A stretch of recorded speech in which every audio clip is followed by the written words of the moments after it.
Hello, I'm Joe Weaver, and I've lived in Grosse Pointe for over 20 years. Today I'll be showing how Grosse Pointe, only 6 miles from the heart of Detroit, has become one of our nation's most glorious lakeside communities. Its history begins with the settlement of the French around 1750, followed by the British 20 years later. These adventuresome pioneers developed the Lake St. Clair shore into narrow ribbon-like farms. Behind me is the Provençal Weir farmhouse. Built in 1819, it is the oldest building still standing in Grosse Pointe. Owned by the Grosse Pointe Historical Society, it was moved here from the lakeshore in the late 1890s, when Grosse Pointe's transformation from a farming community began. In 1900, small farms shared the shoreline of Lake St. Clair with beautiful Victorian summer cottages built by many of Detroit's wealthiest residents. Modern transportation connected lakeshore residents with the hustle and bustle of Detroit. Businessmen, lured by the tranquility of Lakeshore Road and Jefferson Avenue, sought refuge from the city by building luxurious lakeside estates. Stove manufacturer John Dwyer and tannery owner Carl Schmidt built immense year-round homes where they could relax and entertain. Lake living was occasionally informal. Mrs. Henry B. Joy, the wife of Packard Motor Cars' first president, recalled, "We went into our own house in 1909 when children went to school in the wintertime. Mr. Joy would take them down onto the ice on their sleds and tow them behind the automobile." Architect Albert Kahn designed the Packard factory and the Joys' East Coast-like mansion. He also designed Packard board member John Newberry's Lake Terrace and automotive industry pioneer Horace Dodge's Rose Terrace. Eventually, all of Grosse Pointe's lakeshore cottages and farms would be replaced by grand estates created by prominent architects.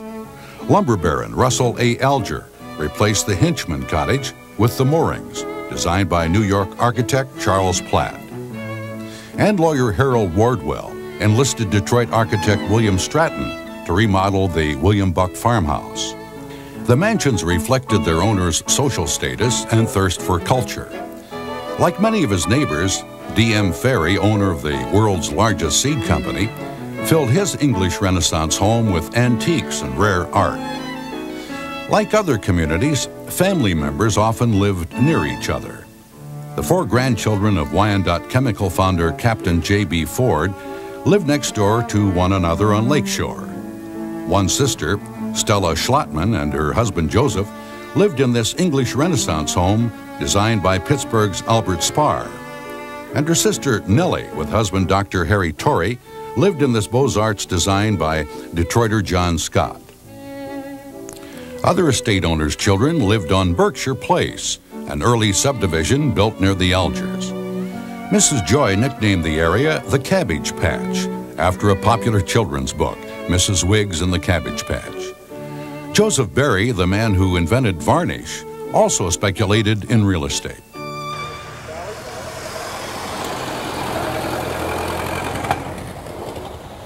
Mr. Berry owned land across Jefferson. In 1906, Berry subdivided the property where I am now standing and called it McKinley Place. Some claim baseball player Ty Cobb briefly lived in the Cabbage Patch-style home behind me. Nearby, Joy Realty platted Beverly Road in 1909. The neighborhood was and continues to be an exclusive place to live. Like other areas in Grosse Pointe, it is eligible for designation as an historic district.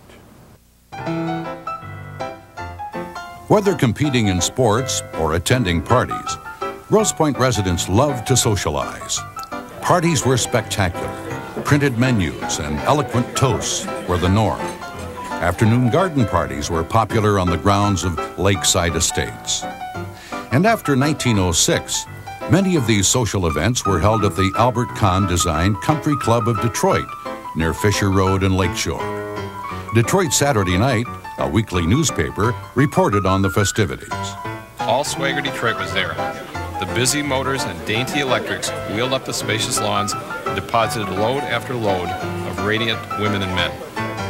Eventually, the sprawling estates replaced all of the tidy ribbon farms.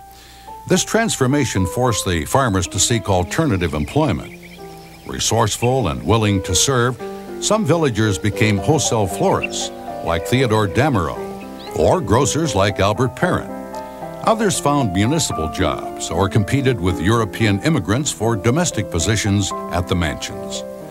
The daughter of an estate gardener claimed that gardeners didn't push lawnmowers in those days. They ran wonderful greenhouses, and gardens were beyond description. We lived on the estate. Our house was supplied, as was all our milk and vegetables. many workers lived on Oak Street, today called Muir Road. Some residents operated businesses from their front parlors along St. Clair Avenue and Kirby Road.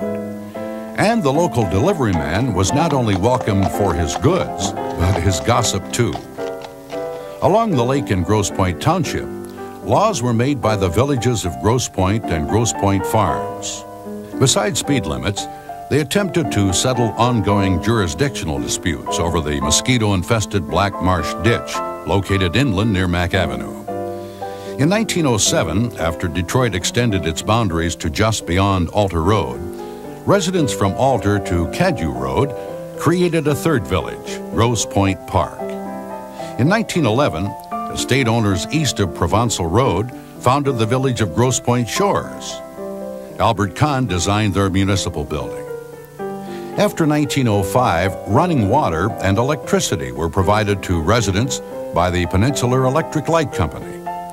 And in 1914, when Grosse Pointe and Highland Park bickered over water rights, the company solved the problem by providing water to both. Between 1890 and 1910, the number of Grosse Pointe residents grew from about 700 to nearly 2,000. This population surge forced the fractional school districts to build larger schools, like Kirby Elementary School. Catholic girls from wealthy Michigan families boarded at the venerable Academy of the Sacred Heart, nicknamed the Convent, which had been built in 1885 on Lakeshore Road. And in 1915, a group of residents led by Frederick Alger founded the private coeducational Grosse Pointe School. Most residents regularly attended church at St. Paul Catholic Church or the Little Ivy-Covered Protestant Church. These religious institutions also arranged outings to Detroit's Belle Isle and created the region's first library. The wealthy women of Grosse Pointe supported many civic projects. In 1911, they established the Neighborhood Club for Villagers. A former board member remembers. Many years ago, a group of young women developed from a sewing circle to an organization which included a club room for young people and a basketball team for boys. Gardens were planned and ably run by a professional gardener from Michigan State College. These neighborhood club women sent the soldiers off in style to World War I from their Oak Street clubhouse. And after caring for 600 people during the 1918 influenza epidemic, the members voted to convert a nearby house into Cottage Hospital. After World War I ended, returning soldiers joined in the frivolities of the Roaring Twenties. They idolized celebrities like transatlantic solo flyer Charles Lindbergh, whose mother lived in Grosse Pointe Park. Prohibition didn't dampen the Grosse Pointe social scene. Soldiers and residents alike could get illegal liquor from Canada or at houses like this in the neighborhood. Remember Mrs. Joy, the lady on ice skates? One of her neighbors used to see rum runners docking at her boathouse. That boathouse, I used to watch it, and I could see the light signals, and I could see the boats coming in, and then the cars would go down. That was a great spot for bringing in liquor. During the 1920s, as Detroit's industries prospered, Grosse Pointe's estates grew more lavish. Auto executive Roy Chapin christened his lakeshore Georgian mansion by having a dinner party for the Infante of Spain. A Detroit Historical Society founder, J. Bell Moran, built a rambling Tudor mansion on Windmill Point for his family. Inland behind these estates were exclusive subdivisions where men like newspaper owner Ralph Booth created personal sanctuaries for artwork collected on frequent trips abroad. In 1928, Albert Kahn designed this home for music publisher Jerome Remick. Concurrently, Albert Kahn designed 2 grand Cotswold cottages on Lakeshore, one for Henry Ford's son Edsel, and one for the president of Packard Motor Car Company, Alvin Macaulay. Elaborate gardens like this, designed by landscape architect Jens Jensen, were part of every estate. Private clubs in Grosse Pointe flourished. In 1923, the Country Club of Detroit expanded and moved inland to a clubhouse designed by Albert Kahn. The building went up in flames in 1925, but was immediately rebuilt by architects Smith, Hinchman, and Grills. Boaters formed the Grosse Pointe Club known as the Little Club, and local equestrians competed at the Grosse Pointe Hunt Club, while golfers played at the Lockmore Golf Club.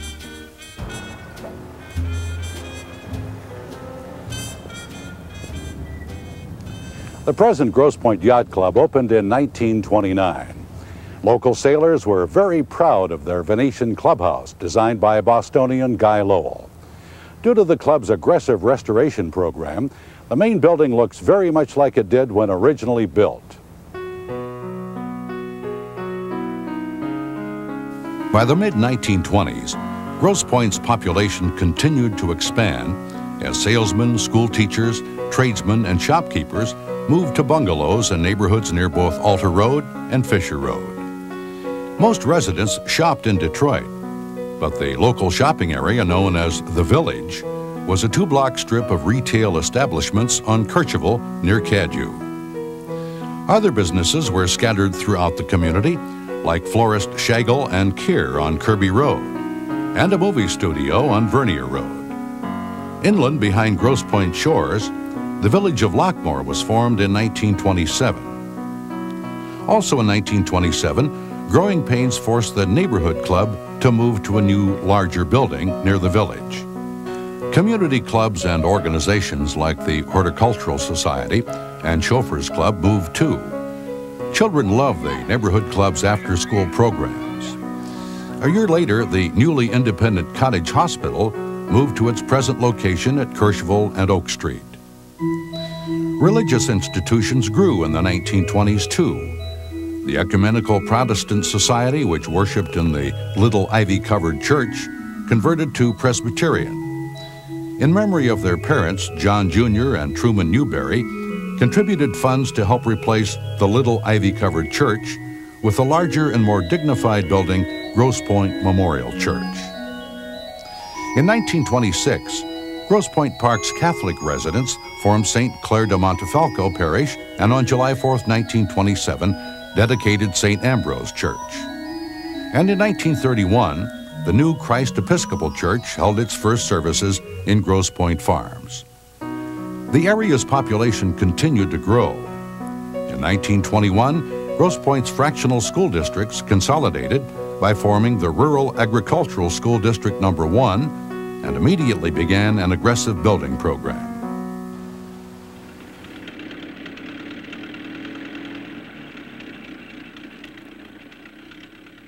This is Grosse Pointe's first high school. Its doors opened in February 1928.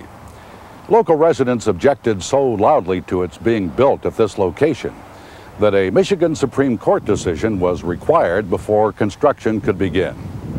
The building's restoration, which began with the school's former library, Clemenson Hall, is ongoing.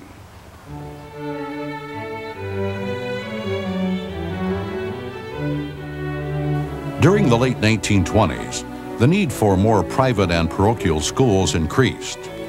The Grosse Pointe School, eventually called Grosse Pointe Country Day, prepared many local students for East Coast boarding schools. With support from Edsel Ford, the Detroit University School for Boys relocated to Grosse Pointe. The school's building on Cook Road was designed by Robert O. Derrick. And in 1927, St. Paul Parochial School moved from the convent to a building next door, designed by Smith, Henchman, and Grills. The Academy of the Sacred Heart also expanded. The sisters sold part of their beloved Nuns Walk to pay for the addition. The Great Depression affected residents of Grosse Pointe in many ways. Local financiers were embroiled in the 1933 bank holiday and the reorganization that followed. In 1936, Mrs. Russell Alger Jr. donated the moorings to the Detroit Institute of Arts. The Institute used the mansion as a branch museum. Unaffected by the Depression, Standish Backus, president of Burroughs Adding Machine, had Robert O. Derrick build this baronial mansion in 1934. In the same year, Horace Dodge's widow and her new husband, Hugh Dillman, had architect Horace Trumbauer replace the original Rose Terrace with this Louis XV chateau. London art dealer Sir Joseph Duveen helped Mrs. Dillman fill her new home with priceless 18th century antiques. These mansions contrasted dramatically with the Art Deco-style homes also being built during the 1930s. Though a few families prospered during this time, many others struggled. Local jeweler Edward Pongrace reflects on the times. My father, who had a store at 16914 Kercheval Avenue, he said, "Put a workbench in the window, Ed." I began what I called my clock route, mainly on the lake shore, winding clocks, silver repairs. Despite the weak economy, the village shopping district on Kercheval near Cadue grew. The new Upper Village on Kercheval near Fisher had the area's first movie theater, the Punch and Judy. The presence of socialites like the Fords and Newberrys assured live New York radio coverage of the theater's grand opening in 1930. Keeping pace with the population growth, community and government services expanded. By 1932, Grosse Pointe Farms had a new filtration plant designed by Robert O. Derrick. The troublesome Black Marsh Ditch was finally replaced by federally funded pumping stations and underground pipes. In 1934, the village of Grosse Pointe became the region's first city. And in 1939, at the suggestion of the village president's wife, Mrs. DePorres, residents of Lockmore changed its name to Grosse Pointe Woods. More than 3,500 Grosse Pointe men and women served in the military during World War II. The local American Women's Volunteer Service helped by coordinating surplus paper drives and planting victory gardens. The Honor Roll Association erected this kiosk at the high school to honor local veterans. By 1950, all of the township villages except Grosse Pointe Shores had become cities. The population underwent another growth spurt, creating a new demand for more affordable housing. Even the Korean War couldn't stop this building boom, as subdivisions replaced open fields with single-story ranch and Georgian colonial homes. Lacking proper sewers and drains in Grosse Pointe Woods, new home building was temporarily stopped until the Grosse Gratiot Drain was completed in 1959. Some residents demolished their old mansions when they became too expensive to maintain. Sometimes the owners built new mansions, but usually the grand estates were sold and subdivided. One estate, the former site of the unfinished John Dodge Mansion, is now the Harbor Hill subdivision, made famous in 1970 by an accidental gas explosion that occurred in an abandoned Dodge tunnel. In 1950, despite community opposition to the modern style, lawyer Daniel Goodnow had Minoru Yamasaki design this home. Even in the 1970s, residents vocalized opposition to the non-traditional styles designed by architects Meath Kessler for philanthropist W. Hawkins Ferry and Paul Rudolph for Dr. Frank Parcells. Grosse Pointe's growing population needed additional places to worship. By the mid-1960s, there were 21 churches, including many new denominations. This church, St. Paul Evangelical Lutheran, followed its congregation from Detroit to Grosse Pointe. Their doors opened on Sunday, July 2nd, 1950, to a congregation of 400. Since then, the congregation has doubled, and the church continues to undergo restoration to preserve its beauty for future generations. Following World War II, the Baptists also moved from Detroit. In Grosse Pointe Woods, Our Lady Star of the Sea became the area's fourth Catholic parish. Existing congregations supported the new St. Michael's Episcopal and Grosse Pointe Woods Presbyterian churches. By 1970, the population of the 5 Grosse Pointes had grown to 59,000. 5 new elementary and 2 new middle schools were built. And in 1969, a second high school, Grosse Pointe North, was built on land that had been the last working farm in Grosse Pointe Woods. As public schools expanded, private schools consolidated. In 1954, the Detroit University School and Grosse Pointe Country Day School merged and became Grosse Pointe University School, popularly referred to as GUPAS. Minoru Yamasaki designed its campus on Cook Road. And in 1965, Detroit's Liggett School for Girls relocated to Grosse Pointe Woods. 4 years later, Liggett merged with Grosse Pointe University School and became the co-educational University Liggett School. In 1969, the convent's last class graduated. Within a year, concerned parents reopened the school as the co-educational Grosse Pointe Academy. After World War II, Grosse Pointe's art and cultural institutions changed too. In 1949, after the Detroit Institute of Arts ended its association with the Alger House, the home was given to the Grosse Pointe War Memorial Association. The building was readily transformed from an art museum to a community center, as groups like the Grosse Pointe Symphony, Community Theater, and Artists Association used the facility for performances, exhibits, and meetings. More cultural organizations and institutions were formed. Professor and Mrs. Johns, the founders of the Grosse Pointe Community Chorus, remember. In the spring of 1952, we had our first concert at Parcells School. We had such an incredible group. 104. Yeah, the first time we met. Residents welcomed the opening of Grosse Pointe Central Library, designed by a former Bauhaus architect Marcel Brauer. It was built in the Upper Village in 1953. The shopping area, known as the Hill, or Upper Village, expanded to Muir Road. Robert Edgar's weekly newspaper, the Grosse Pointe News, called the area Rockefeller Center. Another shopping area, the Village, has had a Sanders since 1934 and now has a Jacobson's and several national specialty franchises. Retail establishments and other businesses can also be found on Courchevel Road in Grosse Pointe Park and along Mack Avenue in Grosse Pointe Woods. The 3 local hospitals, Bon Secours, Cottage, and St. John, have become major employers. In 1965, structural problems forced the neighborhood club into a new facility.